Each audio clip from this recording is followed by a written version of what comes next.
how fast can we talk? You're about to find out. Welcome into Fantasy Baseball today on Tuesday, February 18th. I am Frank Stanfield, joined by Scott White and Chris Towers.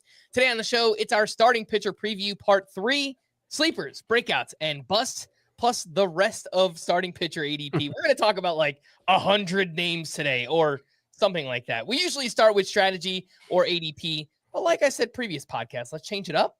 Let's start with sleepers, breakouts, and busts. Get it out of the way. Because otherwise we'll never get to them. And you got like 4 hours of strategy and ADP talk already. Yeah. You know? So let's do that. And we will begin with Scott. Let's go. Sleepers. You're up. All right, all of them. Okay. Let's start with Clay Holmes. Clay Holmes is moving into the starting rotation for the Mets. You may have heard. Obviously, his previous venture as Yankees closer didn't end on a good note, but he had some good years there. Even last year, a 3.14 ERA out of the bullpen. His entire time with the Yankees, he had a 2.69 ERA. Was always good at run prevention, Clay Holmes. It's just extreme ground ball pitcher, 65%.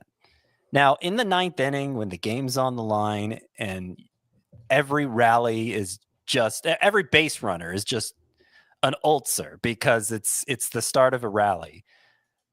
A ground ball guy can be pretty scary in that role. And I think that's what happened with Clay Holmes over the years, is just too many of those ground balls snuck through for hits. He wasn't able to miss enough bats to compensate for it. And so he made for these stressful 9th innings. But he was still good at the run prevention. I just gave you the ERAs. That's what keeping the ball on the ground will generally lead to, is run prevention. And I think it's going to play better in an extended role and in, 6 innings at a time, not necessarily the highest leverage innings. I think we're going to come to appreciate Clay Holmes more in that role. He used to be a starter, better control now, deeper arsenal. I think it's going to work out for him. And obviously he's RP eligible. So that's sleeper number 1 for me. Sleeper number 2, Nick Pivetta. Remember this guy. We're doing it again. Only reason we're doing it again is because he's finally in a pitcher's park for the first time, just got traded to San Diego, signed by San Diego, excuse me. After being at Fenway the past few years. Before that, he was in Philadelphia. Dangerous places to pitch for a fly ball pitcher like him. And you look at the strides he's made under the hood the past couple years. Has become even more of a bat misser, has really tackled the control issue over the past year and a half. So the 3 main areas that we normally consider a pitcher having under control: strikeouts, walks, home runs. It's really just the home run issue that's brought Nick Pivetta down, that's kept that ERA over 4. And now he's going to a pitcher's park where that's going to be less of an issue. And if I could cite these numbers from Joseph Camisa again, since the start of 2023, so the last 2 seasons, Nick Pivetta is 4th in Sierra, 13th in batting average against, 4th in K per 9, 5th in K percentage, 5th in strikeout minus walk rate. And I think the formula's changed since then, but you could say he was 1st in stuff plus too. So there's a lot to like there under the hood for Pivetta. And I think maybe now that he's in a pitcher's park, it'll work out better for him. Finally, I'm going to talk about Cody Bradford.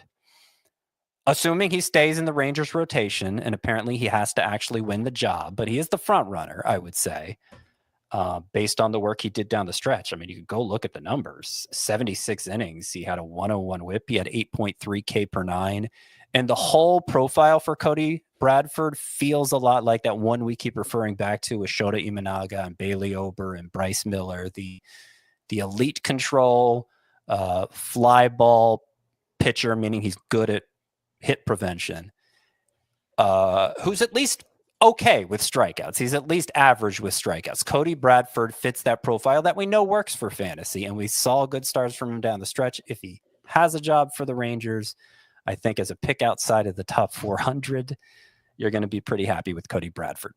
Yes, the ADP on those 3 names, by the way, Clay Holmes, 297.5. He is only RP on CBS to start the season. Once he gets 5 starts in, he'll have starting pitcher eligibility as well. But if you play in a head-to-head points league, that SPARP cheat code, Clay Holmes is definitely a name that should be on your radar. Nick Pivetta, the ADP is 232, SP 69, and Cody Bradford 346, SP 103. Like Scott said, hopefully he has a rotation spot heading into the season.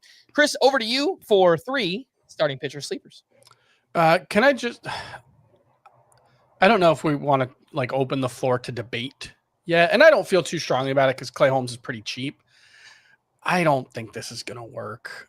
I think that the Mets are smart, and I trust the people running them to a certain extent, but he's got to change his arsenal to make this work. I don't think he has a starter's arsenal right now. I think lefties are going to pound him. He's got like a career 589 OPS against righties, it's 705 against lefties. I think that's going to be even worse. And I think teams are going to smartly stack the lineup with lefties against him. So at the price, I agree he's a sleeper, and especially in a head-to-head points league, I think he's fine. But I'm just having trouble getting excited about that one. That's the only one. Scott, you can feel free to crap on one of my picks if you want. I mean, he's not going to give up many homers, Clay Holmes. So as long as he can space out the left-handed hits well enough. I think he can be a league average-ish, like, low average-ish strikeout rate, average walk rate, a lot of ground balls. Like that can be useful. I think it's unexciting. I gave you, by the way, the first one you're going to name here is also my favorite sleeper. Mm-hmm. So I'll just put that out there. I'm giving you. Did you have him as a sleeper or a breakout? Spencer, I technically had him as a breakout, but only because my sleeper list was too full. Anyway, Spencer Arrighetti, and go ahead. This is one of the ones where I feel the most out of tune with the fantasy baseball community as a whole, because I really thought there was going to be a lot of excitement. Me too. I think Spencer Arrighetti. We're all in agreement there. And it just like, I don't know. I've offered the theory that he had a couple of blow-up starts in key moments that really hurt people who were playing last year, and that's why. But even in the month of February, not September, his ADP is only 204.8. This is Spencer Arrighetti of the Houston Astros. And over his final 16 outings last year, even with a couple of high-profile blow-ups, I think against the Reds and White Sox most notably, he had a 3.31 ERA and a 29.5% strikeout rate over his final 16 starts. He's got really good swing and miss stuff with his secondaries. The fastball kind of got crushed in a lot of his starts last year, but once he figured out the fastball command later in the season, Spencer Arrighetti looked really good. And obviously the Astros are a team that tends to figure things out, right? We saw it mid-season last year with Hunter Brown, Yusei Kikuchi, and Spencer Arrighetti all kind of turning it on pretty close to the same time, right? In July for Arrighetti and Kikuchi, Hunter Brown was a little earlier. And I really like the stuff for Arrighetti. I think he's got a high extension on his fastball. So he really gets it on you in a way that makes the 94 miles per hour play up a little more. The curveball had a 42% whiff rate, sweeper 39, change up 38%. So I think there's a lot to like about Arrighetti if he can just iron out some of the blowups that he dealt with last season. I also, on the sleeper side, Nick Lodolo, I think the struggles that he had last season are almost entirely the result of that finger injury that he dealt with. Remember, I think it was a blister at first. He had really great numbers in the first 2 months of the season. Then went on the IL, I think in June. He had a 2.96 ERA on June 23rd when he went on the IL. He had a bunch of strikeouts, pretty good control. And then after that, it was just a disaster. His ERA ended up going over almost 2 runs higher over the final 2 months because he admitted he just couldn't grip his curveball. Yep, he ended up having a blister on his middle finger, I believe. It ended up affecting the grip. It ended his season because it led to a ligament issue in the finger. And so I think when things went wrong for Nick Lodolo, he just couldn't grip his best pitch and he kind of lost it. So I think that's a pretty reasonable excuse. Are you hearing a lot of background noise, by the way? I'm sorry. My cat decided that this was the moment that she had to play with a toy. So I have to take it away from her because it's driving me crazy, even if you guys can't hear it. All right, we're back. You're the movement with Lodolo's curveball. Yes. By the way. So it's not one of those I'm just grasping at straws. It's why isn't the curveball effective anymore? Oh, that there's the explanation. Yep. That makes sense. Yep, absolutely. It still had a 43% whiff rate for the season, still had a 233 expected WOBA against. His expected ERA for the season was 3.72. So even if he doesn't improve from what he did last year, he could still be a viable fantasy starter, and he's going super late. 246.8 is the ADP in the month of February at NFBC. And then my other guy is Quinn Matthews, who it doesn't seem like he has a rotation spot right now for the Cardinals. And given that he hit a rough patch when he got to AAA at the end of last season, I think it probably makes sense that they want to give him a chance. But Quinn Matthews was a 4th-round pick in the 2023 draft, was an ace for Stanford, comes out, makes his debut as a professional, throwing 4 miles an hour harder. And all of a sudden he goes from a guy that maybe looked like a back end of the rotation guy to a guy who led all minor leaguers in strikeouts, has 202 strikeouts, which is a bonkers number for a minor leaguer. So I think Quinn Matthews is a rare young pitcher who has shown the ability to rack up innings totals and pitch deep into games. And I think we see him before May for the Cardinals, one way or another. If I could give 2 quick comments in here. Obviously, I co-signed to Spencer Arrighetti in one of my favorite stats this year. It was featured in my 60 defining stats for 2025. He had more double-digit strikeout efforts in 2024 than either Tarek Skubal or Paul Skeens. Spencer Arrighetti did. Mm-hmm. So that's one comment on Quinn Matthews. Somebody asked me on Twitter the other day, who's this year's Garrett Crochet? And the most honest answer is probably there is no Garrett Crochet this year. Yeah. But forced to come up with a name, I said maybe Quinn Matthews. I don't think he'll have a job right away, but when he gets here, he might at least be the kind of impact he makes might be somewhat reminiscent of Garrett Crochet. And he's a rare pitcher who could probably throw 170 innings this as a rookie. I don't think there's going to be any limitations on Quinn Matthews if he's good. Yeah, he got up to 143 1/3 last season. He went 6+ innings in 15 of 26 starts, which in the minor leagues you rarely see from starting pitchers. So, yeah, he does kind of have a leg up there. The only thing is the Cardinals kind of have sneaky depth. It's not amazing depth, but it's guys that should be in a rotation, I guess. Like Eric Fetty and Andre Palante. I'm going to guess we see at least I'm going to say we get at least one trade in spring training for the Cardinals. One of Sonny Gray, Eric Fetty, Miles Michaelis, or Steven Matz. Any one of those guys could get traded. And it still might take another injury to give Quinn Matthews a chance, because I think they have one more guy who's probably ahead of him. Who am I thinking of? Michael McGreevy, Tink Hence.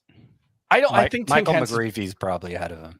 Yeah. I think Tink Hence is probably behind him. I think he did have to get put on the 40-man this year. Yeah. But Hence is on the 40-man already. Yep. He just doesn't have the innings that Quinn Matthews does.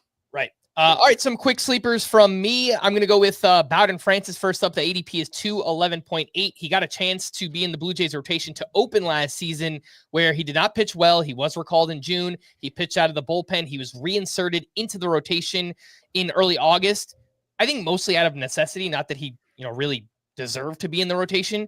And then he just dominated. For the final 2 months, Bowden Francis was the best pitcher in baseball. 1.53 ERA, a .53 whip, 8.5 K per 9, 1.1 walks per 9. He had just 7 walks over 59 innings. He also allowed just 24 hits. It came with a 99% strand rate, which obviously is not sustainable. But it's a lot of fly balls. It's a vertical approach angle fastball that he throws up in the zone and induces a lot of fly balls and weak contact. He added a splitter last year. He used it 18% of the time. It was incredible on balls in play. People just don't really buy what Bowden Francis did. And I get that. He's not going to do what he did last season again. But maybe that's just a turning point in his career. And I'm willing to bet on that outside of the top 200 picks in ADP. Jesus Luzardo, next up, 276.8. He was traded to the Phillies in December. Last season was a disaster. His ERA was 5. His whip was 125. And the fastball velocity was down 1.5 miles per hour. I think it's pretty clear for Luzardo when he averages over 96 miles per hour on the fastball, he's really good. If you look at his 2 prior seasons with the Marlins, 50 starts over 2022 and 23, when he averaged over 96 with a fastball, 3.48 ERA, 1.15 whip, 10.6 K per nine. So if the velocity is there, if the health is good, I think Luzardo is going to be really good once again. His ADP this time last year, he was a top 90 pick. So we're getting a huge discount year over year. And Reese Olson of the Tigers, I think he's legit good. He improved last year in year 2, a 3.53 ERA, a 1.18 whip. He lowered the walks. He improved the ground ball rate. He upped his swinging strike rate to 12.7%. He has 2 pitches with a whiff rate over 42%, the slider and the changeup. I think maybe a pitch mix tweak, moving away from the four seam and more towards the sinker, would help benefit Reese Olson, because the four seamer is really bad. Yeah, it gets crushed. A 357 expected WOBA on his four seam, 294 expected WOBA on his sinker. That's the difference between Bryce Harper and Harrison Bader. So, yeah, just to put that in perspective, like his four seam just got crushed. It's a great park to pitch in. It's an improving Tigers team. He did deal with a shoulder injury last year, so that's a little bit worrisome for a young pitcher. But assuming health, I do like the direction that Reese Olson has been trending in. He does have a two-seamer. The good thing about the four-seamer is he seems to know it's not good. He throws it less than a quarter of the time. He throws his slider more than his fastball, which is encouraging for a pitcher with that profile. Yep. All right, so there's the sleepers. Let's take our first break. When we return, we'll hit breakouts, busts, and then we'll move into ADP. We'll do that right after this. We dig it. Do you?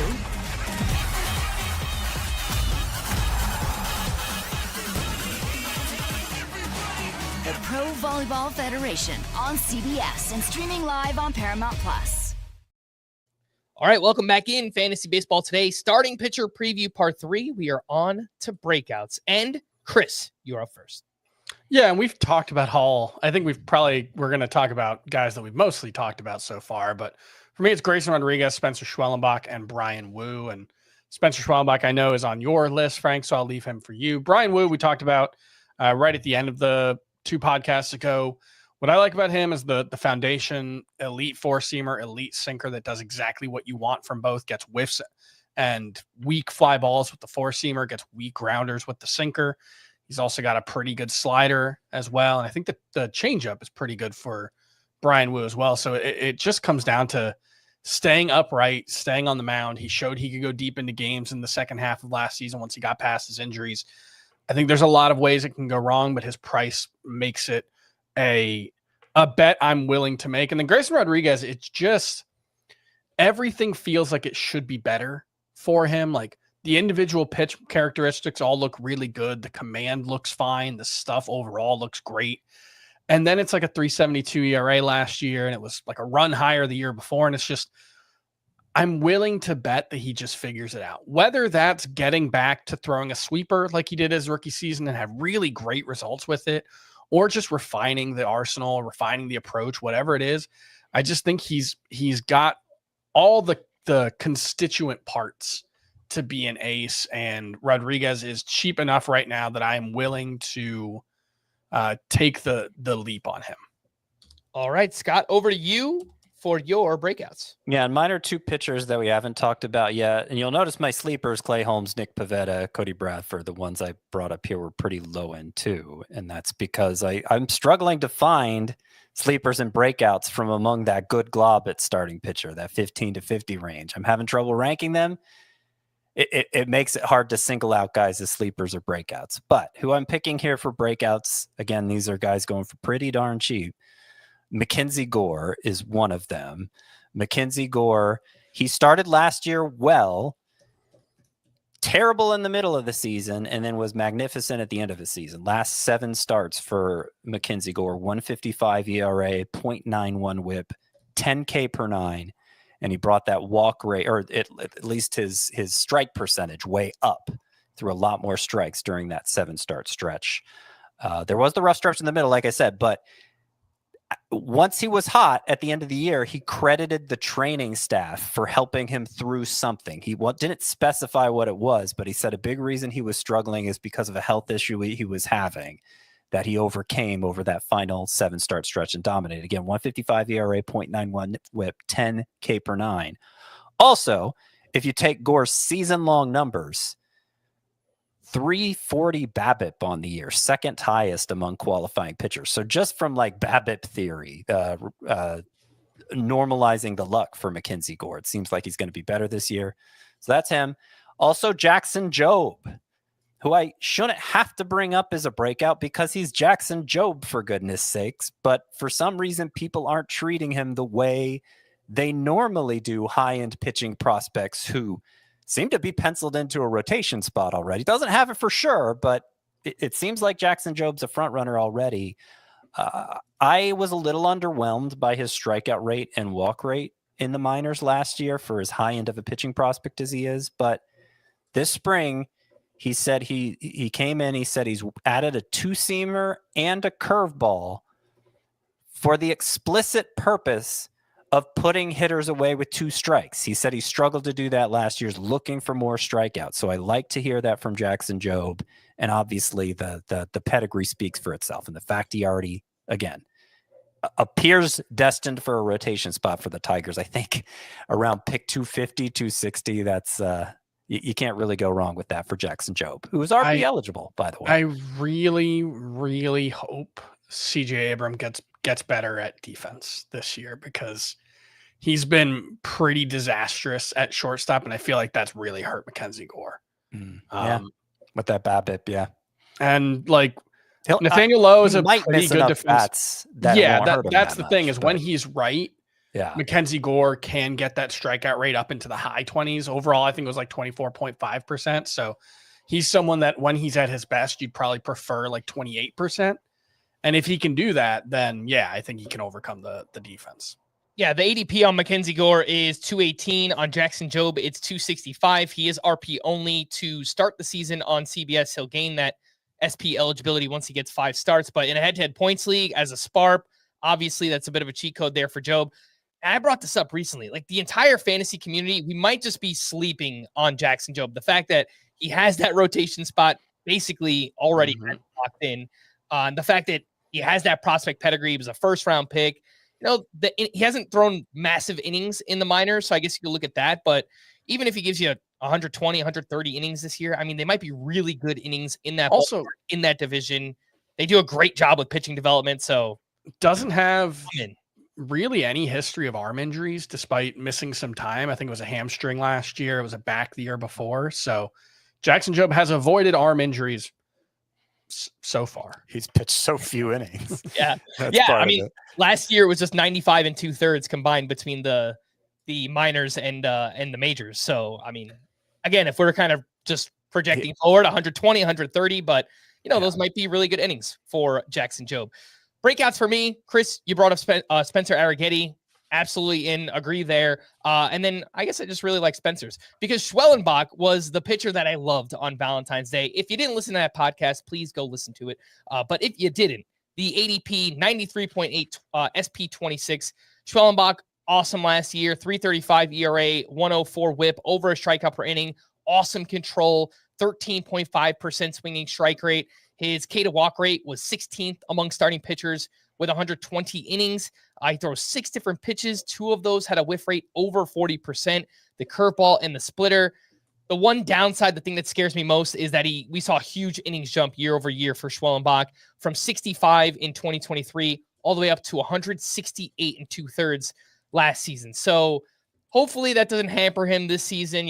Sometimes there is a bit of a hangover effect with pitching development and things like that. But just looking at the arsenal and the team he plays for and control and the ability to get whiffs, I mean, there's so much to like about Spencer Schwellenbach. So he is part of the plan. Like getting him as my SP3 in every draft is basically what I'm trying to do.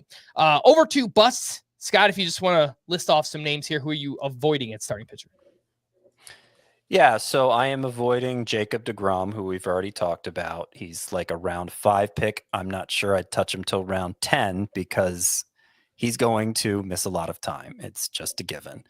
Ryan Pepiot is another bust for me. And I wouldn't consider him a bust except for the fact the Rays are moving to George M. Steinbrenner Field in Tampa, which has the same dimensions as Yankee Stadium with the short porch and right, but add Florida humidity. So with those humidified baseballs are just going to cut through the air and make that short porch seem even shorter. It'll especially affect Pepiot because he had the 10th highest fly ball rate among pitchers with 130 innings last year. And by the way, I have Taj Bradley as a bust for the same reason. He's another pitcher who's highly susceptible to home runs already, and it's just going to get worse with that home environment for the Rays. And then finally, Luis Heel is a bust for me. And just look at the way his season progressed, because his Rookie of the Year campaign was highly, highly front-loaded. Over his final 15 starts, he had a 5.15 ERA and a 1.44 WHIP. And I think that's closer to the Luis Heel we should expect going forward. Yeah, Luis Heel led all of baseball with in walks last year, despite going on the IL for a little bit too. So just the control was a problem, and such a massive innings jump year over year. He basically didn't pitch in 2022 and 2023, and then came out and threw 150 plus innings last year. So we'll see how Luis Heel's arm bounces back there. The ADP for these three: DeGrom 52, Ryan Pepiot 177.8, and Luis Heel 170.5. Chris, who are you avoiding at starting pitcher? I'm there with Jacob deGrom. I'm not going to be drafting him. Garrett Crochet, it just, given the long injury track record and the fact that even though he did make it through last season without an injury, he basically wasn't starting a full-time role after June. And so I don't know, maybe that will help him stay healthy moving forward, but it feels like a ticking time bomb there. Roki Sasaki, I just don't think he's worth the price. I think he's going to be fun. I think he's going to be good at some point, but I think there could be growing pains, especially if the velocity's not back. And then Blake Snell, his price went up after a season in which he wasn't as good as the previous season. I know some of the underlying numbers argue that he was a little better, but we know that inconsistency is always going to be a part of the package with Blake Snell. And he's just not someone I want to draft when the price is rising. I'll catch him when he inevitably disappoints at some point this year and someone wants to drop him or trade him. I'll buy low and then buy him at a discount in 2026. That seems like the appropriate way to handle Blake Snell. Buy low on June 1st, Chris. That's how you get your Blake Snell shares this year. Bust for me, Chris Sale. It's just buying off the NL Cy Young Award, hoping for him to stay healthy once again. It seems worrisome as a top 10 starting pitcher drafted right now. Jacob deGrom, I think we're all in agreement there. Brian Wu, this one. J'accuse! Wow, I thought he was your guy, Frank. No, last year Brian Wu was the pitcher I love, but just feels like a ticking time bomb. I hear everything that you said, Chris, and I love what he did down the stretch. They really kind of just let him go, and he became a workhorse over those final 11 starts too. It's just so many arm troubles and leaving starts early and different forearm and elbow things. I'm worried about Brian Wu. And similar thing with Hunter Green. I think he's super talented, but the fact that he dealt with an elbow injury last year, shoulder the year before that, and he's a fly ball pitcher still in Great American Ballpark. It's just, I could see multiple ways that things go wrong here for Hunter Green, but I hope I'm wrong. And I hope he proves me wrong because he's really fun to watch, but I just have a bad feeling there on Hunter Green. Just give me some names, the pitchers that you are most likely to draft. It could be a couple early ones, a couple mid, a couple late. Chris, just some names most likely to draft this season. I'm going to draft a lot of Zach Wheeler. I think he's the best value among the early rounders. I really like Framber Valdez. I love the two of them to anchor a staff. Grayson Rodriguez, Spencer Arrighetti, Brian Wu, a lot of those guys. Scott? Well, I think so far the two pitchers I've drafted most are Max Fried as either my number 2 or a very cheap number 1, and Sean Manaea, who I could have called a sleeper too, just because of how little everyone else is buying into him. I'm pretty much buying the changes he made, as you probably heard on the Players We Love episode. Went on about it there for quite a bit. And some names that I think I am pretty likely to draft this season: Corbin Burns, Framber Valdez, Spencer Schwellenbach, obviously Spencer Arrighetti, and Grant Holmes, a name we have not talked about yet, but I have as a deep sleeper. Scott has as a deep breakout. Maybe we'll talk about him towards the end of the podcast. So it may end up being a deep sleeper. I don't know. I hate that distinction sometimes. Yeah, whatever. Grant Holmes is a name you should target in the last round of your draft. All right, let's take our final break. Before we do that, reminder, check out our latest fantasy baseball rankings. They are updated. If you're watching on YouTube, scan the QR code. That will take you right to the website, or visit cbssports.com/fantasy/baseball/rankings. We have head-to-head points, the head-to-head points. In case you're wondering, you're like, oh, if I play head-to-head categories, what should I look at? If you play head-to-head categories with the 5 traditional categories, you should probably use the Roto category rankings. If you play head-to-head points, use those rankings. But we have auction values and everything else that you want to find there. Big thanks to everyone watching us live. Make sure to hit the like button. Subscribe to the YouTube channel if you haven't already. Let's take our final break. We'll return right after this. We're under the lights in Jeddah. I think we're in for a show. A brand new circuit for 2025. This is proper racing. The first of 6 doubleheader weekends this season.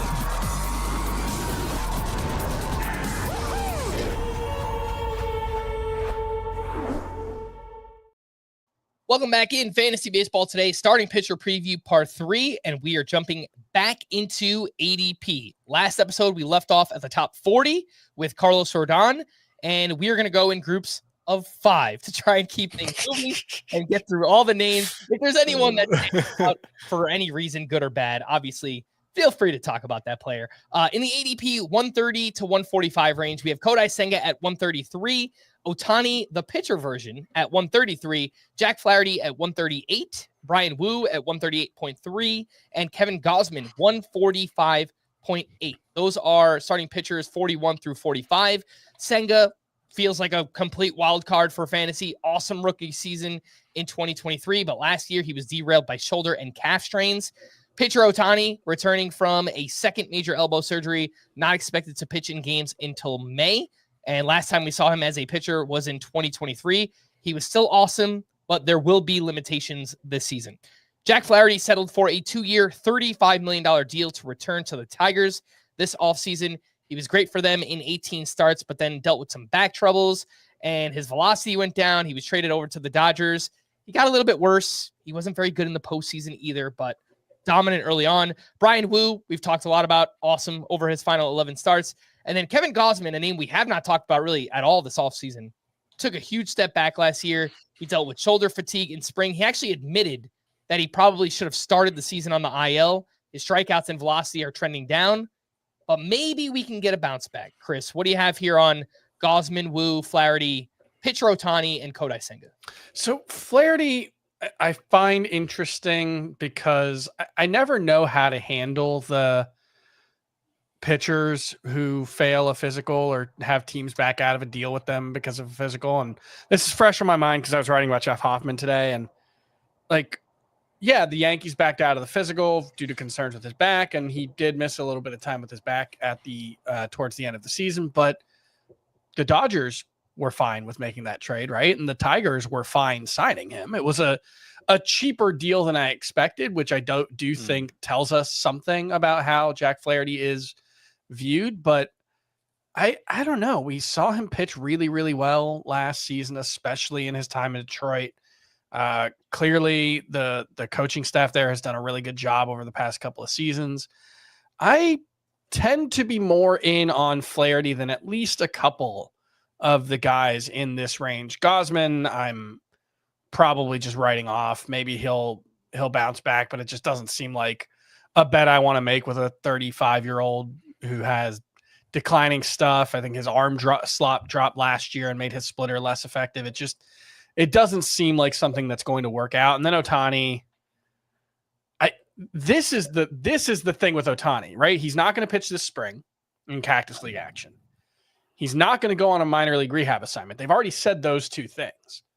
So he's just going to step onto a field as a pitcher in May, and it'll be his first live action in 20 months, 22 months, something like that. And he'll just be fine. I don't know. Like betting against Shohei Ohtani has gone really poorly for everyone who's tried it, but I think there's a chance it's just really bad for him as a pitcher this year. I don't know if they're setting him up for success with this approach. And frankly, he's coming back from his second major elbow surgery, so he might just not be well positioned to succeed either way.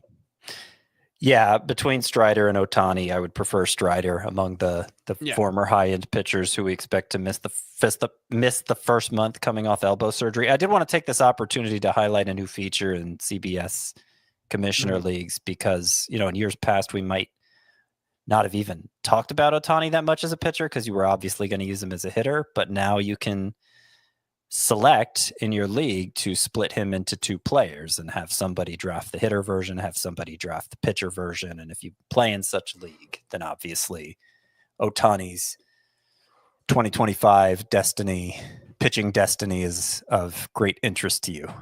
Mm-hmm. And if you want to find those, that setting, by the way, if you play in a commish league, you go to the commish settings, you click on player pool and policies, and then you'll see the option there for Shohei Ohtani representation. You could choose one single player with dual eligibility or separate batter and pitcher players. Scott, the only name we really haven't talked about here is Kodai Senga. Do you have anything on him? And Jones, right? Jared Jones? We did not get to Jared Jones yet. Okay. All right. Well, let's just do Kodai Senga then.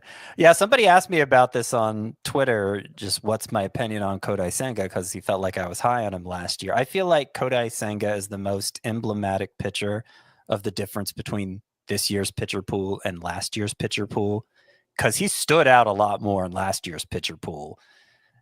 This year, it's so deep in pitchers who I feel like have Senga-like upside that I'd rather not invest so much in the one who missed almost all of last year with injury. I just don't trust his health anymore. And innings accumulation was always going to be an issue with him. Whip was always going to be an issue with him. So he is in that 15 to 50 range, but he is near the bottom of that 15 to 50 range. And even when the time comes to take him, I find I'm hesitant to do so. All right. After Kevin Gausman, the next group of five includes Jared Jones with an ADP of 147, Seth Lugo at 150, Ronaldo Lopez at 152, Sandy Alcantara. Sandy?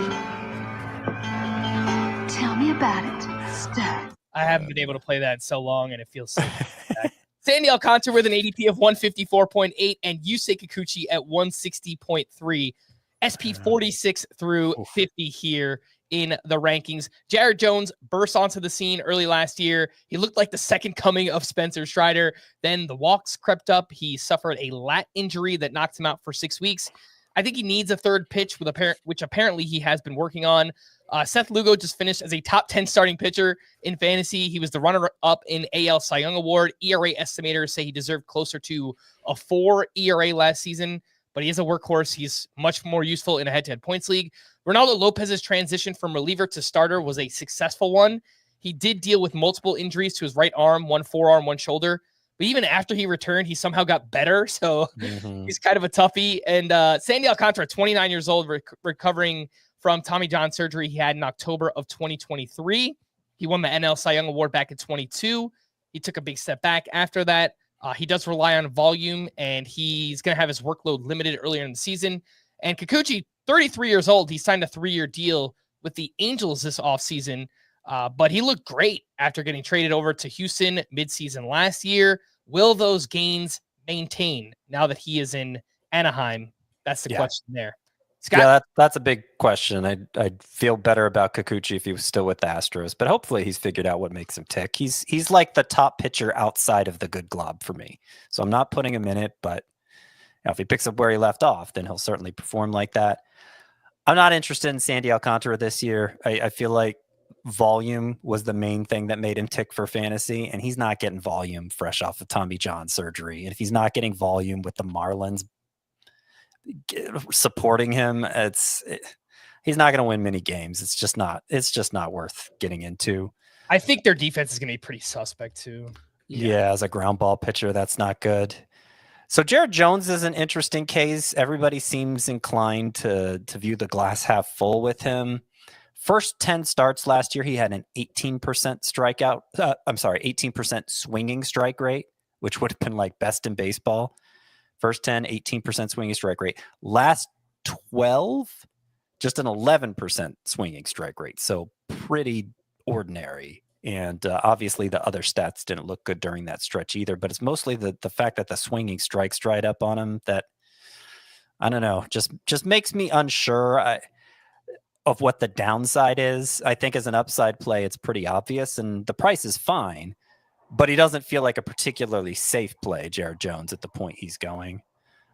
Seth Lugo does. I actually kind of love Seth Lugo because you're not supposed to love Seth Lugo and everybody knows it. Chris has made this point before with him where, 10 years ago, Seth Lugo coming off the year he did would be a top 10 pitcher drafted by default, but everybody knows better now to the point he's drafted outside the top 40. And it's like, well, I think he could do that pretty easily.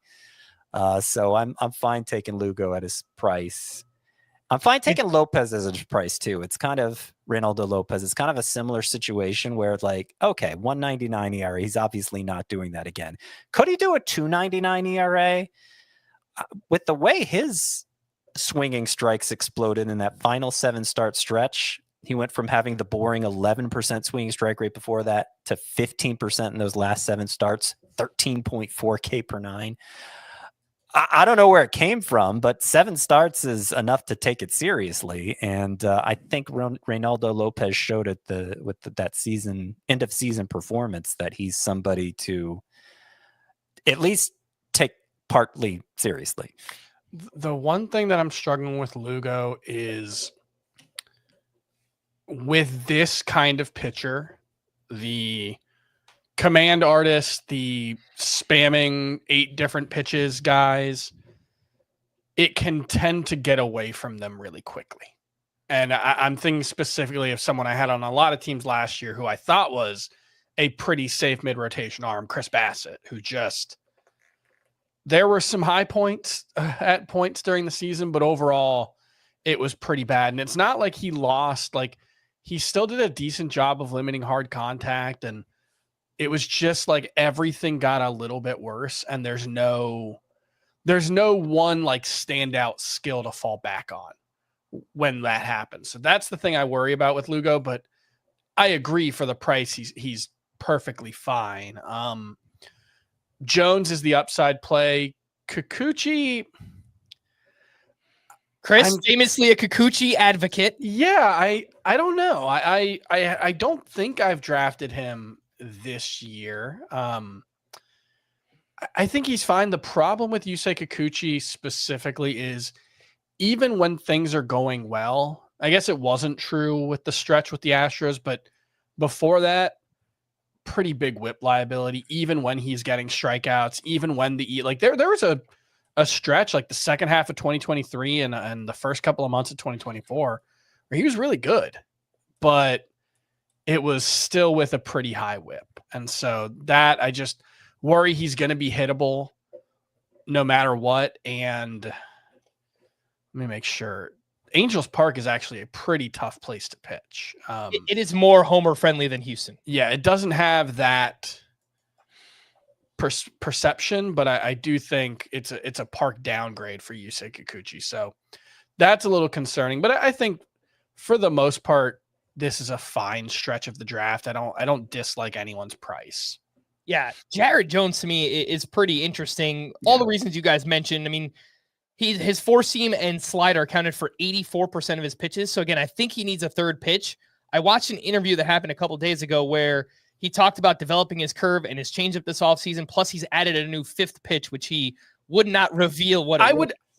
I would think it's a cutter because there were times when his slider played pretty cuttery. Yeah. That was one thing early on that I really liked about him is like he could almost throw the slider as a cutter or take a little bit off and throw it more as a sweepier breaker. And I don't know if he lost it or if he just wasn't able to do those things consistently, but finding a more consistent, harder version of the slider to act as a bridge between the fastball and slider, especially because he did get hit hard, so introducing that as a way to limit damage could help him because he's got plenty of swing and miss stuff.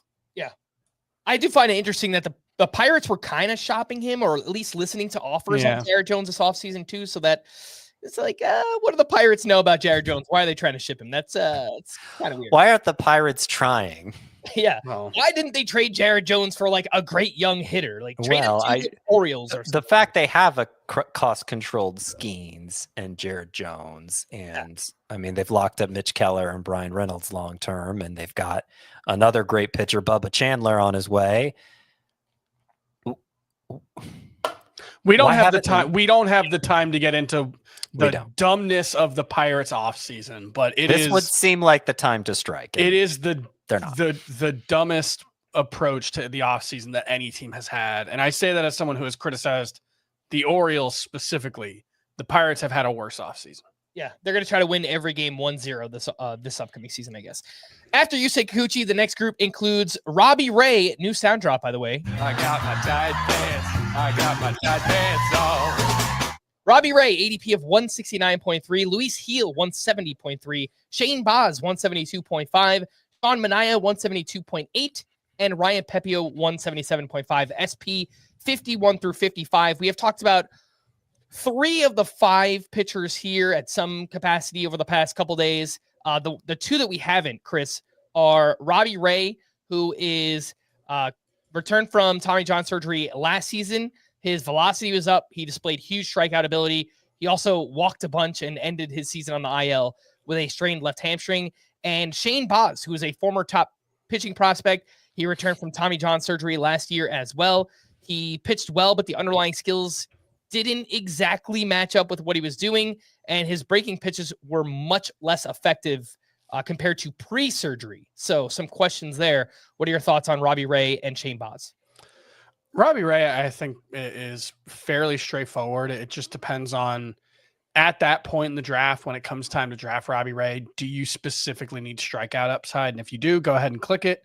If not, it's fairly easy to avoid because you can see how it can go wrong very easily. You can see an inflated ERA. You can see him making 3 starts and going on the IL for the rest of the season. But if it works out, you should have a lot of strikeouts. Baz is interesting because he is not the guy that he was pre-Tommy John surgery. At least he wasn't last year. I don't want to talk about him as if he's a finished product because he's not. He's still pretty young, but it was, 97, 98 pre-Tommy John. And last year it was more 94, 95, 96. And the slider was decent, but not at all a difference-making pitch for him. And so the overall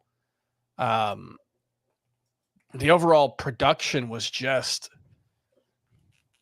outside of the ERA especially, very lackluster, and he was a much better strikeout pitcher at home. We're dealing with pretty small sample size. There was only 14 starts overall, 6 at home, 8 on the road, but he had 35 strikeouts and 35 and a third innings at home, only 34 and 44 innings on the road. And that's something we've talked about a lot. Tropicana is a place where hitters seem to pick up the ball poorly. The ball seems to move differently. Well, the ball does move differently because it's the only completely enclosed stadium. No roof, no retractable roof, no windows, anything like that. And so the ball's just going to move significantly differently in their new home park in a way that we think will not benefit pitchers. So unless Baz comes back out and is sitting 97 or 96 like he was pre-injury, I'm pretty kind of out on the whole Rays staff, except for like maybe Drew Rasmussen as a spark. But I don't love the prices for any of the Rays pitchers at this point. I'm going to make my spiel for Sean Manaea because I know I went into it on the Valentine's Day episode, but a lot of people only listen to these position previews. So I'm just going to read it from my 60 Divining Stats article. Can you keep it PG this time?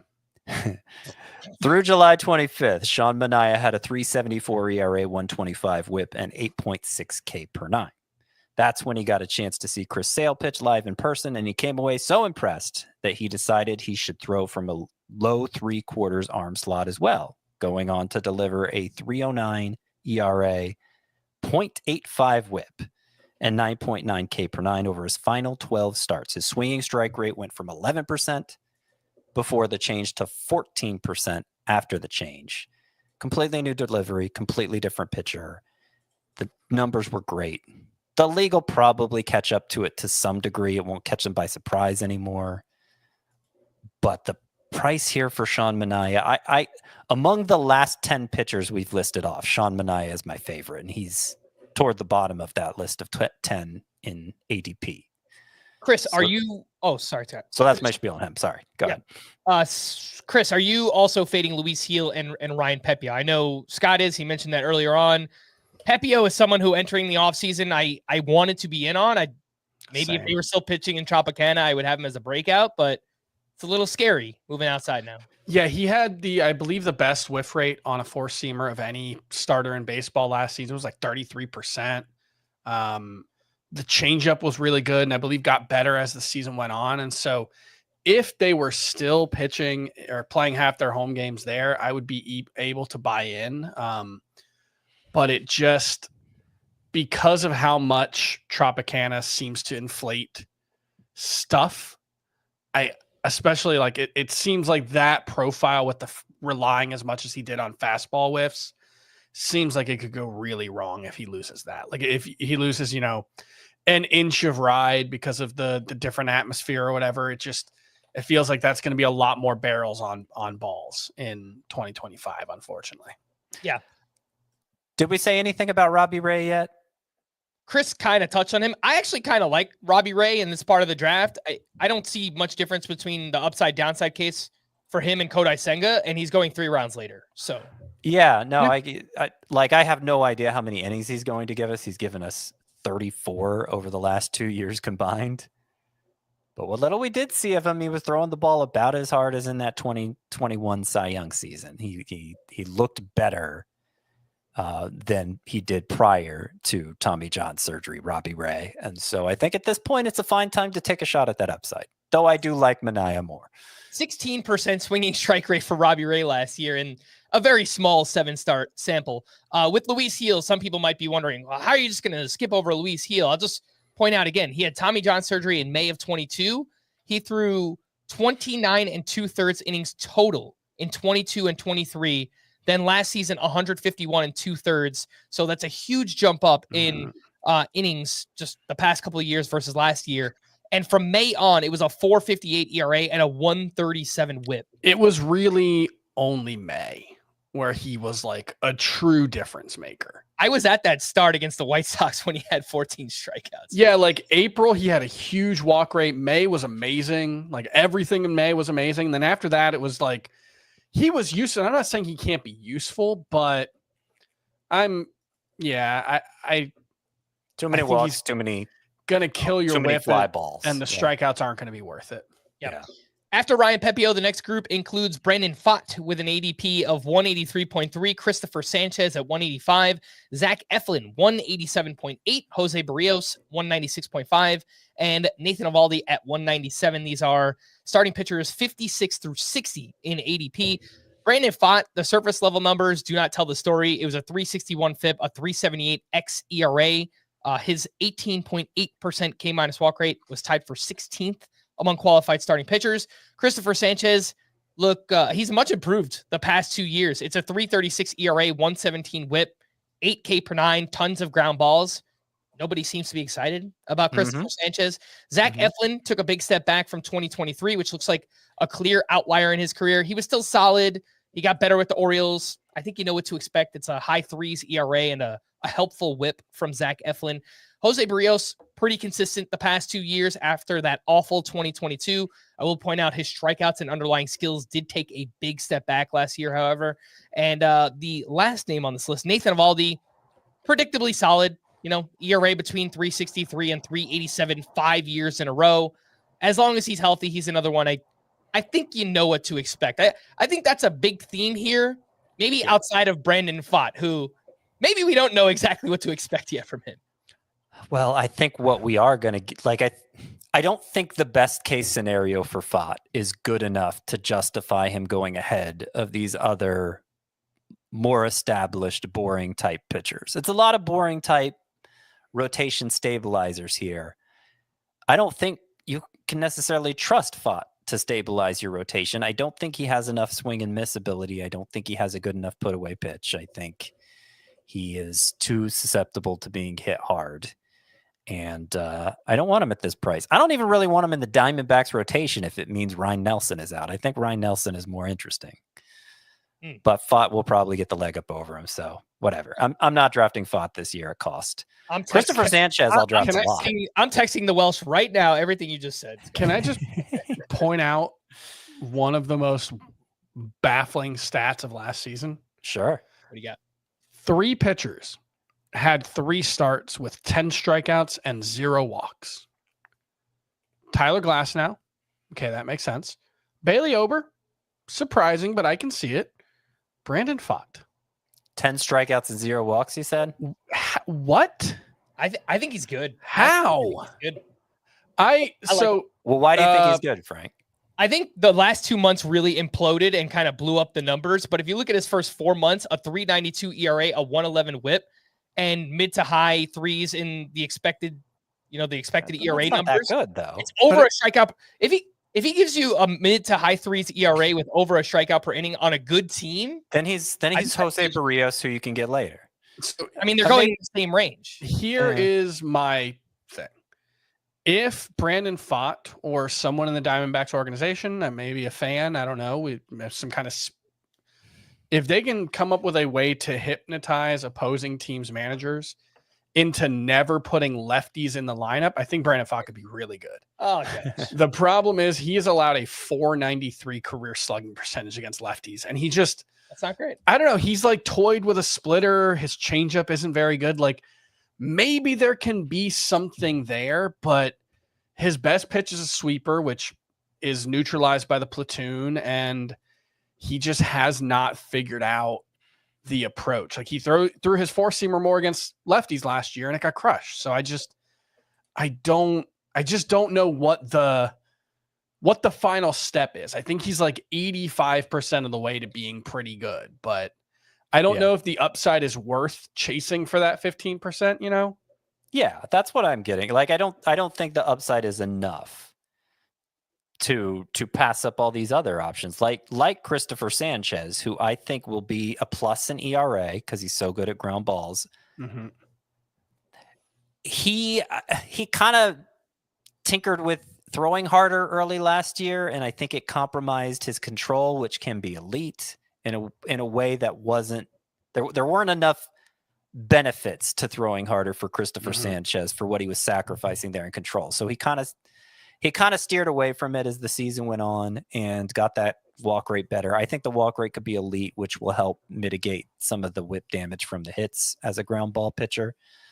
Probably won't be a huge strikeouts guy, but on the Phillies, he should win a lot of games. He should give you a good volume, good win total, good ERA, Christopher Sanchez. And I love him as a rotation stabilizer in this rate. In this range. I also like he's kind of a poor man's Framber Valdez. Right? Yeah, absolutely. Yeah, kind of.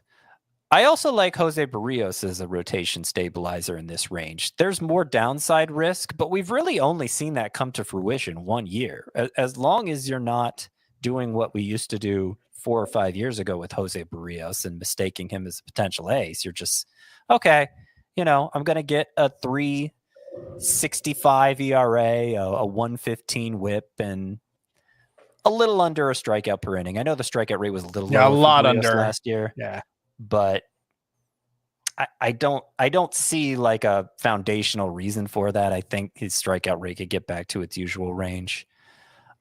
This is by far the cheapest he's ever been, and I think you can pencil him in for his usual numbers. Yeah. The only thing is, and you touched on it a little bit, but the K- walk rate, 50th out of 58 qualified pitchers for Berrios, and his 472 FIP was 55th out of 58. So, I mean, the skills got worse. Like the underlying numbers were pretty bad for Berrios. So, but if you look at it just implodes again.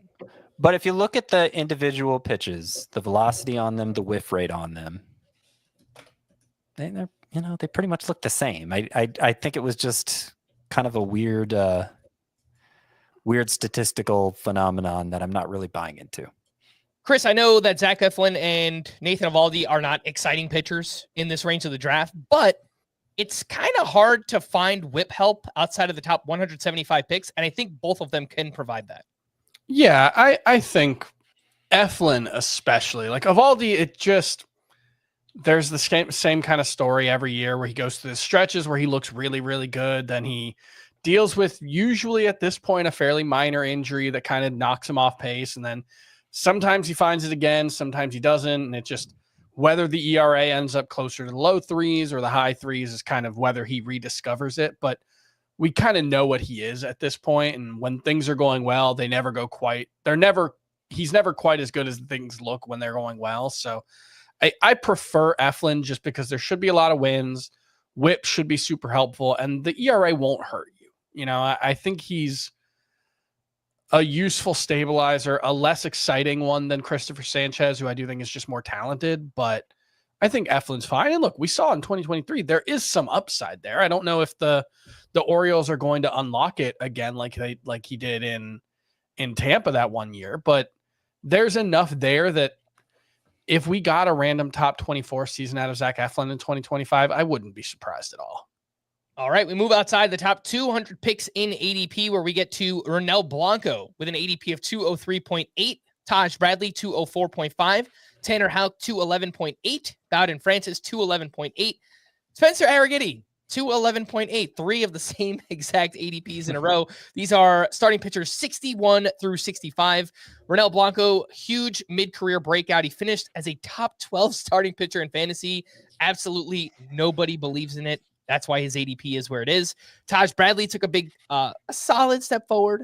I almost misspoke there. Solid step forward. Changed the pitch mix. He doubled his splitter usage. It really was just a horrific August for Taj Bradley. He had an ERA of 3.62 or better every other month of the season.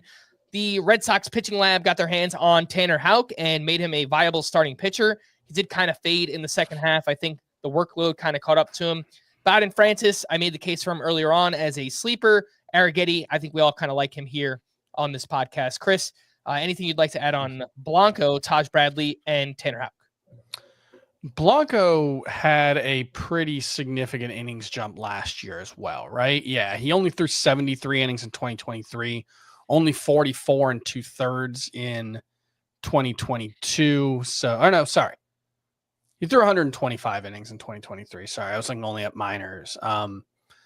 So I guess it's not that big of a jump. I don't think he's very good, and I didn't think he was very good all year, and he, for the most part, kept it going, but it just...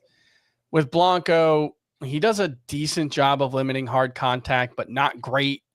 The control is bad. The strikeout rate is just good, not great. It feels like a 4 ERA to me. And I think his ranking being this high is mostly just deference to how good his ERA was last year. But I don't think Ronel Blanco is really for real.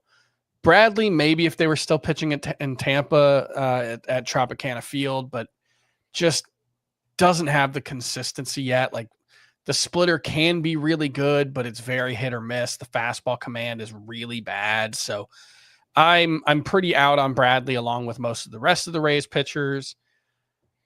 I think Arrighetti's by far the most interesting of this group. Cause even like Bowden Francis, I like in head-to-head points leagues. I love him as a sparp. I think you could justify like a top 170 pick on him, but other than that, I don't see what he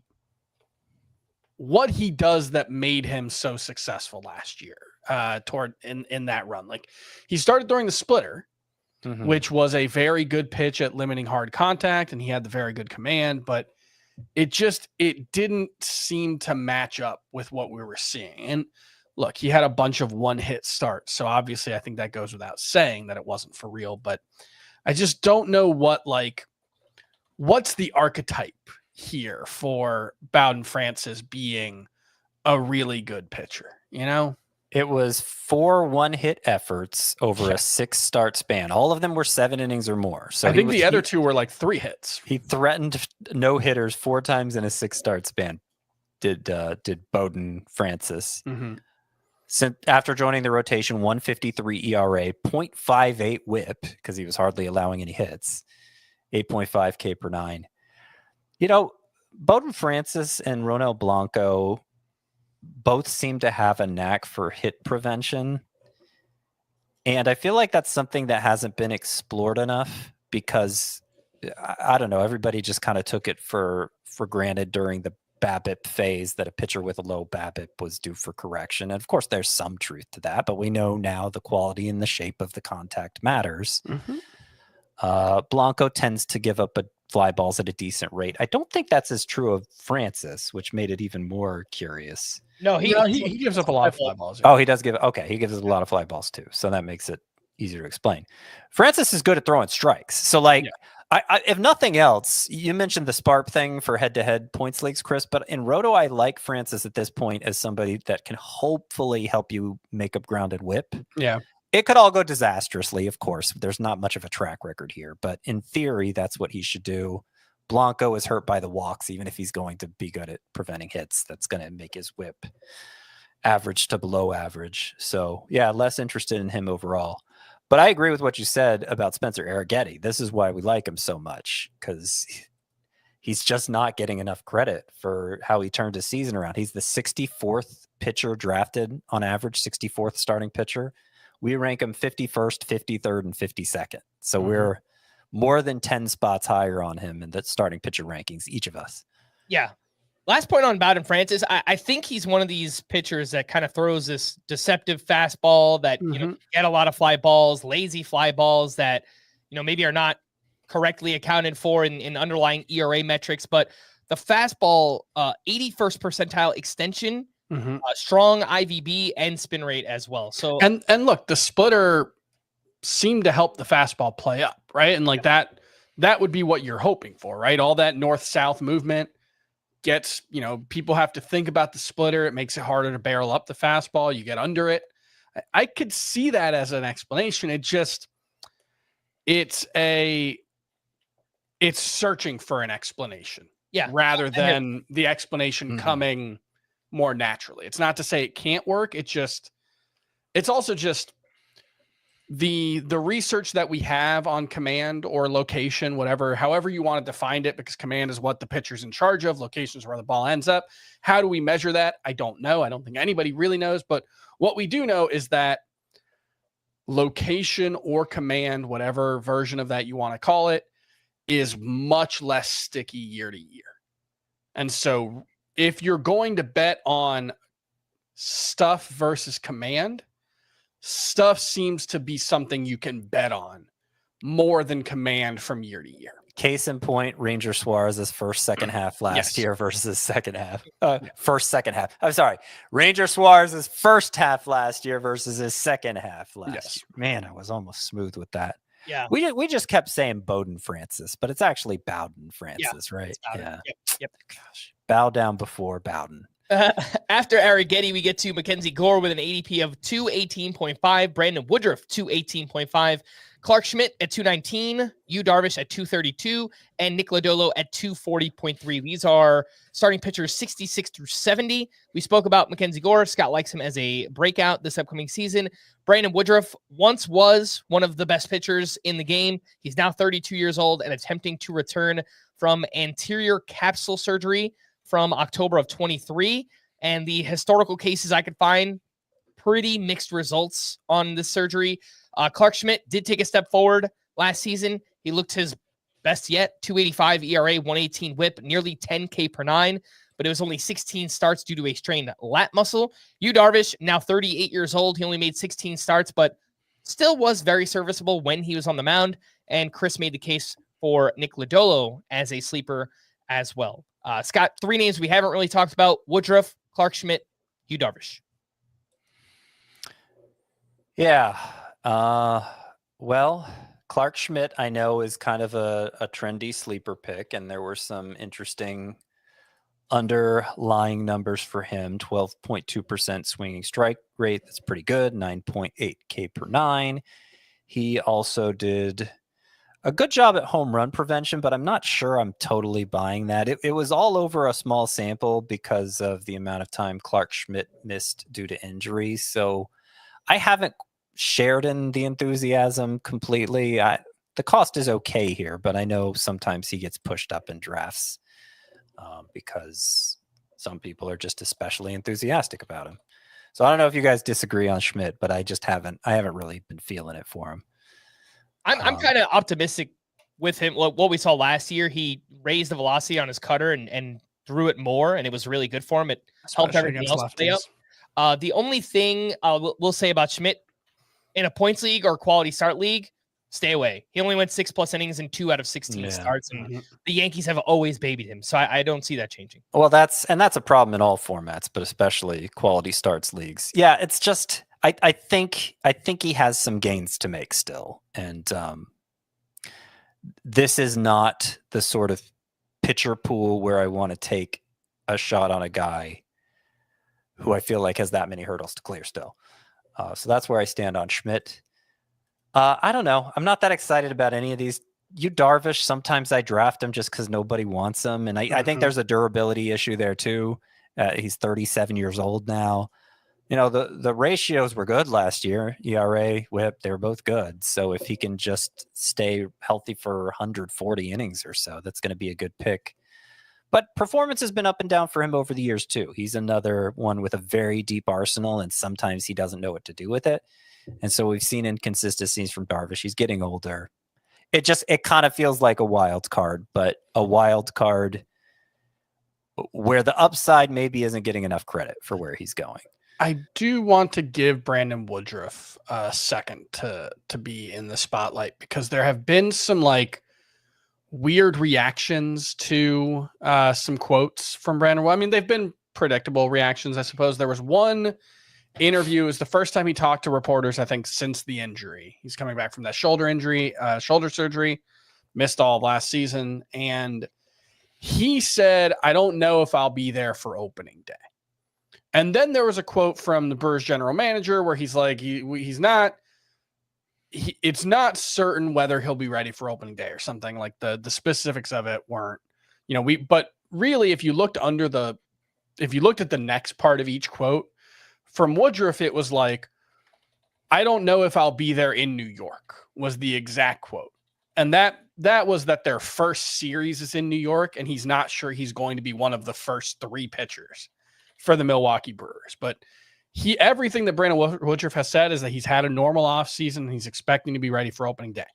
And then with the GM's quotes, it was, "We have expectations that he'll be part of our rotation. We also want to be cautious with him and his health." So it's possible that they're just either having him in the back of the rotation, or maybe they'll skip him a few times early in the season to manage his innings. But as far as I can tell, Brandon Woodruff is expecting to be ready for the start of the season. Whether the stuff is there coming back from shoulder surgery is a big question, especially because he was one of those guys who really leaned on fastballs. He was throwing 75% fastballs throughout his career, and the changeup was kind of the second pitch, and everything played off of the fastball in a way that it's true for every pitcher, but especially for Brandon Woodruff. It was kind of what I said about Brandon Wu. Like Brandon Woodruff, it was whiffs and weak fly balls with the 4-seamer, weak grounders with the sinker, and then he put people away with the changeup. If he's healthy, I think Brandon Woodruff can still be an impact arm. It's a huge question right now. Anterior capsule surgery for pitchers does not. So I'm going off memory here, but my recollection when we've encountered that injury in the past is the track record isn't good. Yeah, that's one that I really want to watch whenever he pitches in the spring.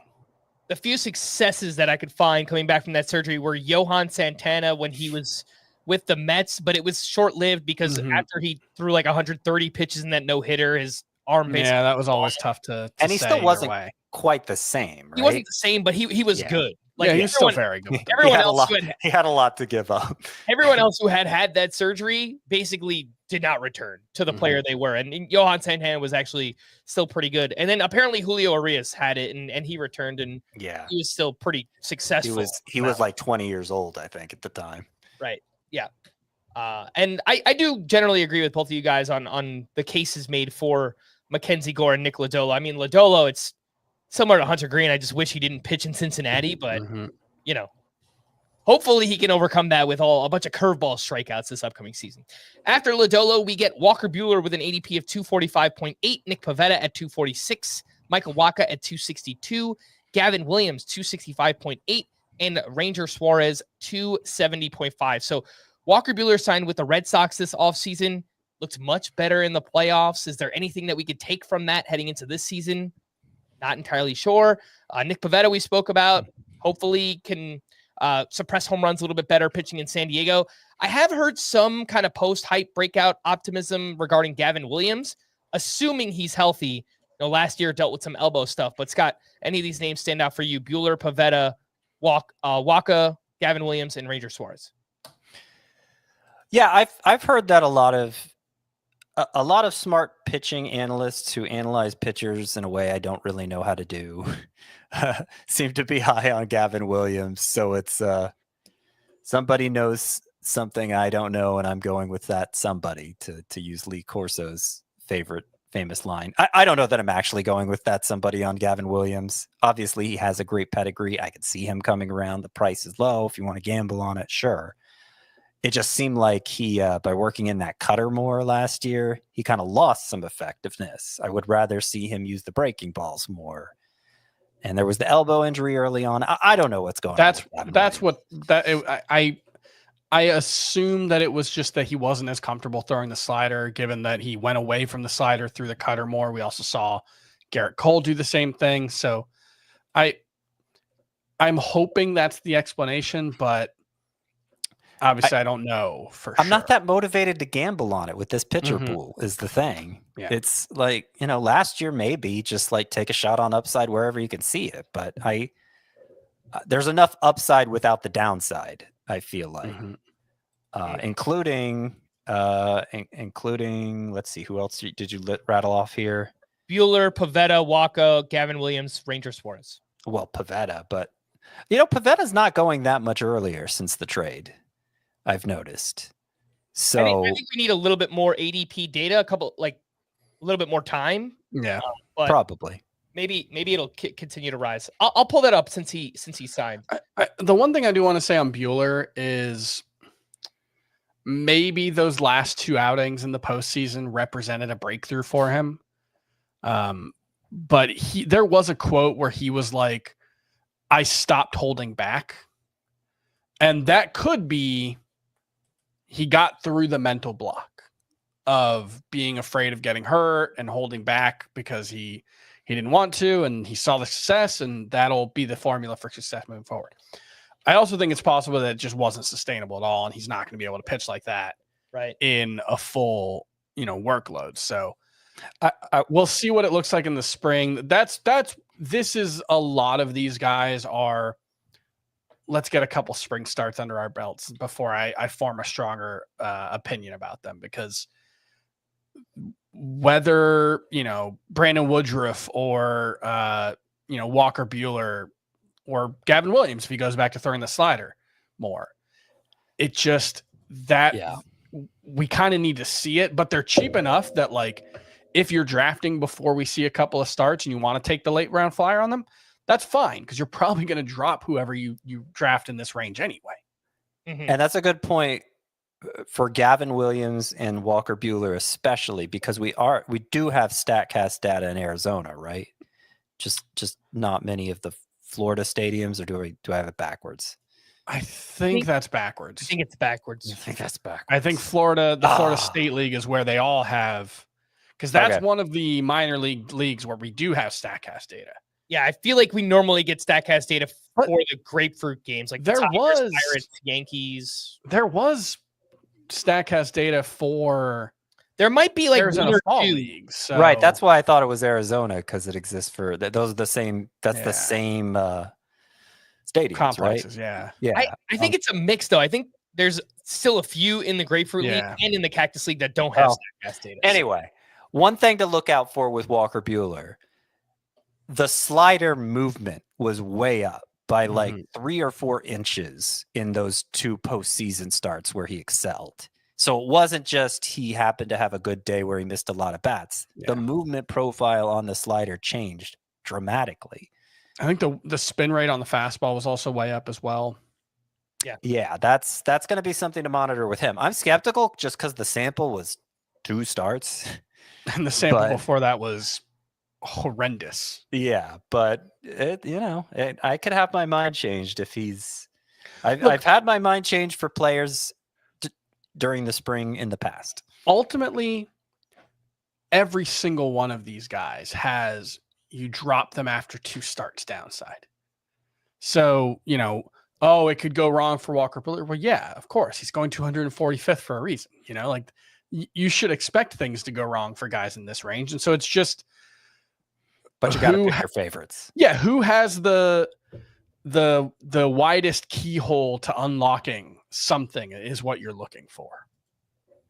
Nick Pivetta signed with the Padres on the 12th, and in 14 NFBC drafts since February 13th, his ADP is 209.4. So it is on the rise. I mean, here it's 246, and that sounds right. The past couple days, it's moved up about 35, 3 rounds basically for Nick Pivetta. I have him a little higher than that, but that's okay. Want to quickly mention Ranger Suarez. Shout out to all the Phillies fans last year that crushed us for not putting him as our SP1 in May, because in the second half his ERA was 5.65 and he dealt with injuries, because that's almost always what happens with Ranger Suarez. Patience. It's a long season. Things are going to happen. We've done this before.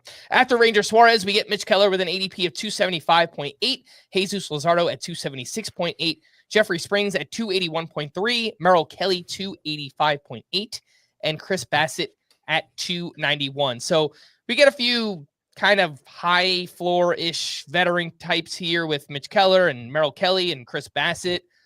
Luzardo, I made the case, I think still has upside, assuming he's healthy and the velocity is there. Jeffrey Springs traded over to the Athletics this offseason from Tampa Bay, and just kind of raises some flags, Chris, where the way things played out last year, velocity being down, coming back from Tommy John surgery, ended the season hurt again. It's like, maybe the Rays know something about Jeffrey Springs, and that's why they traded him away.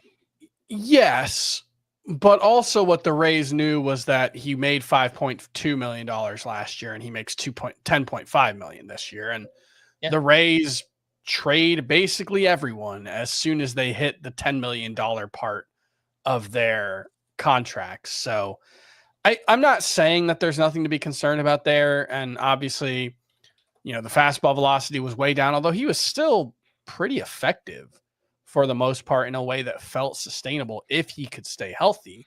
Like, it's weird that he was effective at 90. That's not something we see very often right now, but I still think Jeffrey Springs can be a good pitcher if he's on the mound. And at this price, I don't really care if he gets hurt, because again, you're going to drop these guys anyway. So he is, I'm perfectly fine taking the flyer on Jeffrey Springs. I'd probably prefer the flyer on Jesus Luzardo, but otherwise of this group of 5, I'd rather take the flyer on Springs than Keller, Kelly, or Bassitt. Yeah, though it's probably reversed for me. Well, not completely reversed. If it's a points league, Mitch Keller looks a lot better. Sure, he pitches deep into games when he's not getting destroyed. Yeah. No, his good starts look good. I know. Yeah. I'm my infamous take from last year. If you take out his 4 worst starts, what does ERA look like? Well, unfortunately, he added 4 more terrible starts last year instead. Yeah.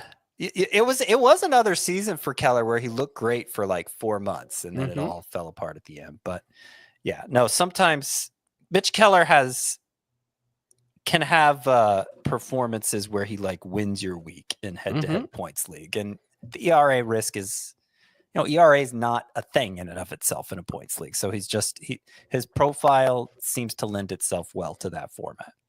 After Chris Bassitt, we get Cutter Crawford at 293.5, Eric Fetty 298.8, Nestor Cortez at 299, Reese Olson 299.5, and Tomoyuki Sugano 300 is the ADP, who came over from Japan this offseason, veteran pitcher who signed with the Baltimore Orioles. Nestor Cortez was traded over to the Brewers in the Devin Williams trade, and everyone else has remained on their respective teams. Scott, any of these 5 before we move outside the top 300 and just kind of bounce around a little bit? Okay, list them off for me again real quick. Cutter Crawford, Eric Fetty, Nestor Cortez, Reese Olson, Tomoyuki Sugano. Yeah, it's not a particularly exciting group. My favorites by a fairly substantial margin are Reese Olson, who we already talked about. I think I think the upside is clearly better than the rest of this group for Olsen. And then Nestor Cortez, who I think the downside is clearly better than the rest of this group. He is kind of a poor man's Bryce Miller or Shota Imanaga, that same sort of profile, great control, pretty good strikeouts, but just vulnerable to home runs and to starts going sideways on him because of that. I don't think he's going to give you quite the same longevity as that group, or quite the strikeouts. The strikeouts are going to be a little lower, and that's going to maybe skew the ERA a little more. But it's a similar profile for Nestor Cortez, and he was somebody the Brewers clearly wanted back in that Devin Williams deal. Gave up a pretty good piece to get him. Mm-hmm. Chris, anything on Sugano? I know that you kind of wrote an article this offseason scouting players that came over from Japan and Korea. Yeah, I mean, look, he had a 1.67 ERA last season, and that's the number that jumps off the page. But I'll repeat myself over and over when we're talking about these guys. Japan is in the middle of a just massive dead ball era. The average ERA last year was 2.88. Still a run better than average, but not nearly as pristine as it looks. Great command, great control. I mean, less than a walk per inning or per 9 innings last year, but also only 6.4 K per 9. He's been a very low K strikeout guy, below average even for Japan. So like there are some similarities to Shota Imanaga, but I don't think the upside is nearly as high. He missed some time in 2023 with injuries as well. So I would be surprised if Sugano was anything more than a league average starter at this point. Maybe it might have been different. He almost came over from Japan like 4 years ago, I think. Might have been different when he was 30, but he's 35 now. So I think probably not someone worth getting all that excited about. All right, we're going to move outside the top 300 in ADP. I'm just going to list off some names that I think are potentially interesting. I'll list off some prospects that we haven't mentioned, some injury stashes, and then we can rattle off some deep sleepers here. But some names just outside the top 300. Luis Severino had some moments last year. He signed with the Athletics this offseason. Bobby Miller was a top 100 pick this time last season. We're not exactly sure he's going to be in the Dodgers rotation. Max Scherzer signed with the Blue Jays. DJ Herz showed some upside in a small sample last year with the Nationals. Jose Soriano, similar thing with the Angels, showed a little bit of upside there. Justin Verlander, a 1-year deal in San Francisco. And Sean Burke of the White Sox. I've heard some hype around his name in the industry, and the White Sox have almost no pitchers, so they'll probably give him a chance. The top pitching prospects to know outside the top 300, Kumar Rocker of the Rangers, Bubba Chandler of the Pirates, Andrew Painter of the Phillies, Quinn Matthews of the Cardinals, Chase Dolander of the Rockies, and Brandon Sproat of the Mets. The top injury stashes that I could find, probably back sometime in the second half, Shane Bieber with the Guardians, Yuri Perez with the Marlins. Are there any other injury stashes? I feel like maybe there's a few more that I'm missing here. Anyone else come to mind? There are. Yeah, hold on. Let me find it. I wrote about that today. Okay. Those are definitely the best two, Shane Bieber and Yuri Perez. A couple points to make about the players you brought up. Max Scherzer, you can't trust him to stay healthy anymore. But if you just want to throw an end of draft flyer on him, like I think there is more there for Max Scherzer than for Justin Verlander. His swinging strike rate was still really good last year. 14.6% for Scherzer. Yeah, which is not that different from the previous 4 years. So I think there's definitely something there for Scherzer if you can live with the kind of spotty nature of how often it'll start, probably. Kumar Rocker, if Cody Bradford doesn't have a rotation spot, or if John Gray is the Rangers closer, that means Kumar Rocker. Either of those scenarios would put Kumar Rocker in the Rangers rotation in all likelihood. His slider is probably the best in baseball. And the minor league numbers last year coming back for Tommy John surgery were ridiculous. He made 3 major league starts. The first one went great. I think the next 2 major leaguers learned they could lay off that slider. So Kumar Rocker needs some work on the rest of his arsenal, but the upside is clear. And he probably has the best chance of any of those pitching prospects you named of actually making the team. Mm-hmm. Did you mention that Andrew Painter is just not going to be up to start the season, but is expected to be in the rotation probably from June? I mean, there's no room for him right now, though they'll need something to go wrong. Things tend to go wrong with pitchers, but Andrew Painter is expected to contribute after. He's probably not going to pitch in spring. We'll probably start his season in April. But yeah, they expect him up in June. Yeah. Very exciting talent. A couple of other injury returns or stashes to know about would be Dustin May and Tony Gonsolin, kind of similar to Bobby Miller. We have no idea what the Dodgers rotation is going to look like. I would imagine they'll both get a chance at some point. Dustin May didn't have Tommy John surgery. It was a flexor tendon strain. Remember, he has wild stuff, and not like wild in the pejorative sense. He actually throws strikes pretty well. He just has really good stuff that's really, really hard to hit. And he had flexor tendon injury in surgery in 2023.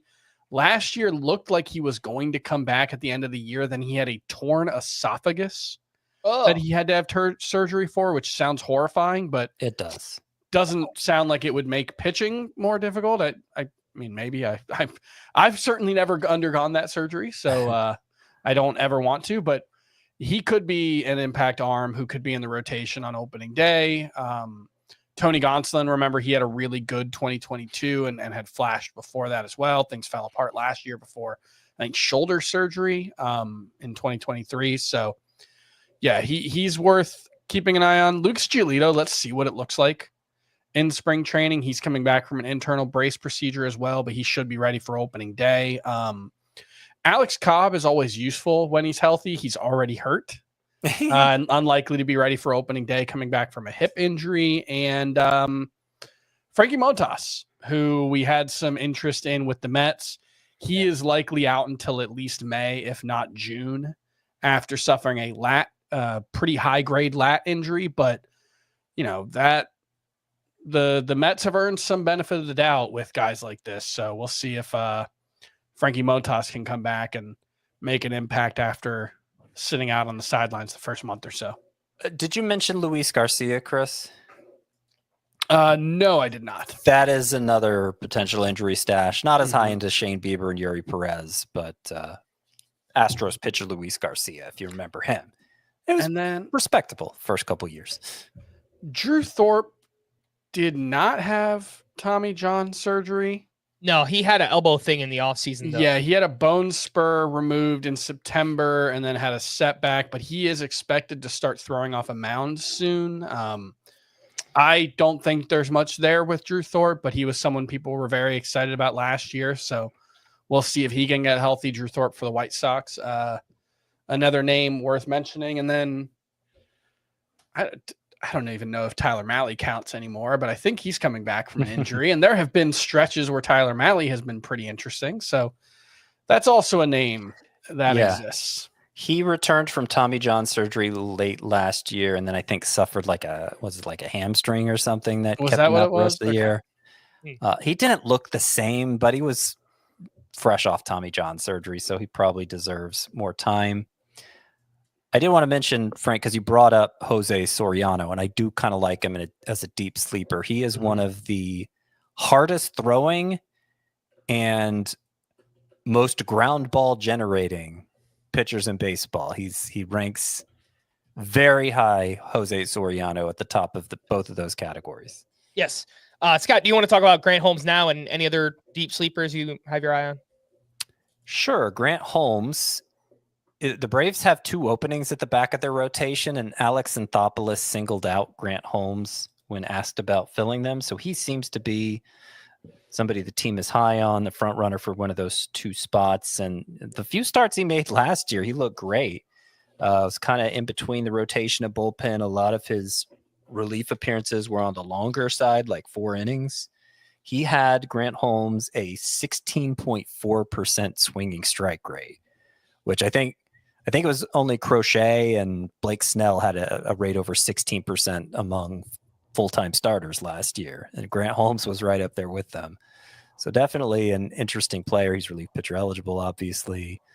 Other deep sleepers, Chris Bubich, who is potentially going to make the Royals rotation. He had a huge leap 2 years ago and then needed Tommy John surgery. Came back in the bullpen last year, looked strong, missed a lot of bats himself. I think that's another bargain spark for you, Chris Bubich. And a couple guys we've been hanging on to for a long time, and they have yet to turn the corner. I'm not ready to give up on them completely. Reed Detmers and Edward Cabrera. Still think there's untapped upside there.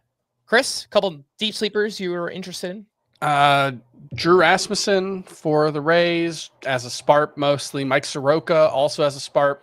He just ditched his sinker and started throwing his four-seamer a lot more and had a 43% strikeout rate over his final. What's that? 40 he threw his slider more than 40% of the time during that. Yeah, he just went four-seamer and slider basically and had a huge strikeout rate. It was multi-inning bursts, so I'm interested in Mike Soroka as a SPARP. For the Nationals now. I like DJ Hers also from the Nationals. I'm not sure the command is there, but the stuff is pretty good. He's got a couple of swing and miss pitches from the left side. If the command takes a step forward, I think DJ Hers can be pretty useful. Luzardo, if we're counting him as a late one. Quinn Matthews, if we're counting him. Ryan Weathers. And Max Meyer is kind of similar to Shane Baz in that, like, I really need to see like a mile per hour more on the fastball to really even have late round interest in Max Meyer in the spring. But he's also working on a couple of pitches, added a sinker and a sweeper to his arsenal. That's Max Meyer. And we'll see if the sweeper, because the slider was supposed to be this really great pitch, like a 70 grade pitch for him, and it was just okay last year.